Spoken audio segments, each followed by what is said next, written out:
Smartphone दुनियाँका दुई परिचित company हुन् एप्पल र स्यामसुङ। अहिले दुवैको चर्चा एकदमै धेरै छ। आइफोन सधैँ एउटा ब्रान्ड हो, त्यसपछि स्यामसुङ अर्को एउटा ब्रान्ड हो। अहिले दुवै ब्रान्डका पछिल्ला स्मार्टफोन सिरिजले बजारमा चर्चा पाइरहेका छन्, जसमा एप्पलको आइफोन 15 सिरिज र स्यामसुङको S24 सिरिज रहेको छ।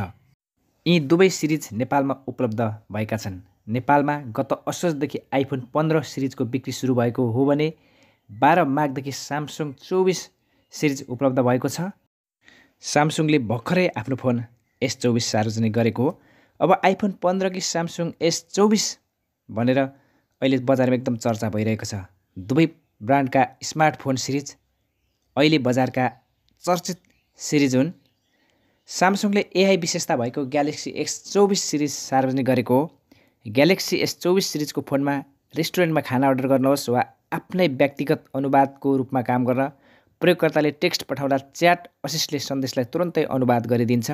प्रयोगकर्ताले रेकर्ड गरेका कुराकानी छोटो सारांश सिर्जना र साझेदारी गर्न सक्ने कम्पनीले जनाएको छ। 30 भाषामा तत्कालै ट्रान्सलेट गर्ने AI यस फोनमा राखिएको छ। दुवै फोनका फरकहरू के छन् त?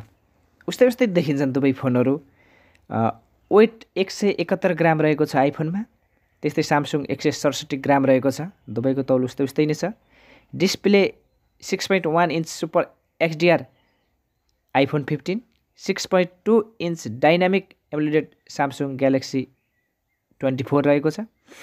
रिजोल्युसन 1179 × 2556 पिक्सल रहेको छ आइफोनको भने 1080 × 2340 पिक्सल रहेको छ स्यामसुङ ग्यालेक्सीको।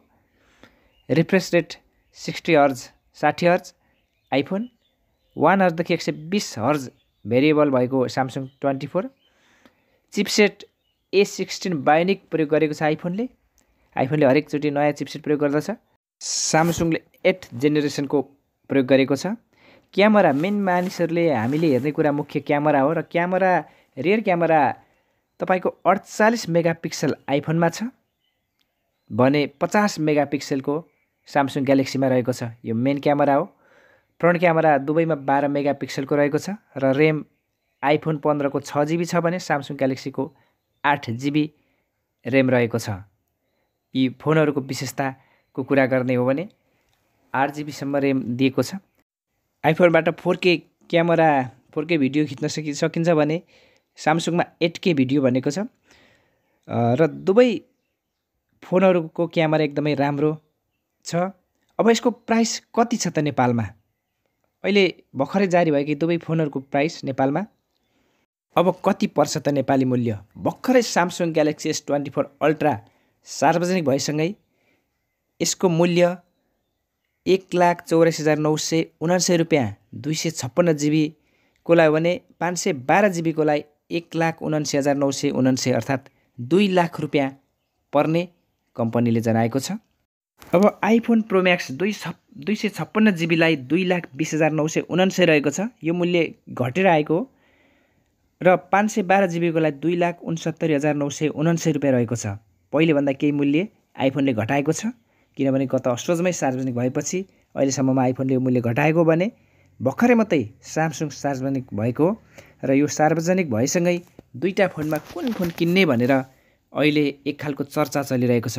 दुवै फोनका आफ्नै विशेषता छन्, दुवै फोन राम्रा रहेका छन्। आइफोन आफैमा एउटा ब्रान्ड सबैले मन पराएको भने स्यामसुङ पनि पछिल्लो समय सबैले मन पराउँदै गरेको र नयाँ फिचर ल्याउने कम्पनी हो र स्यामसुङले अहिले यसमा ल्याएको फिचर भने AI सुविधा दिएको छ र AI सुविधा अहिले फोनमै दिने पहिलो स्यामसुङ बनेको छ।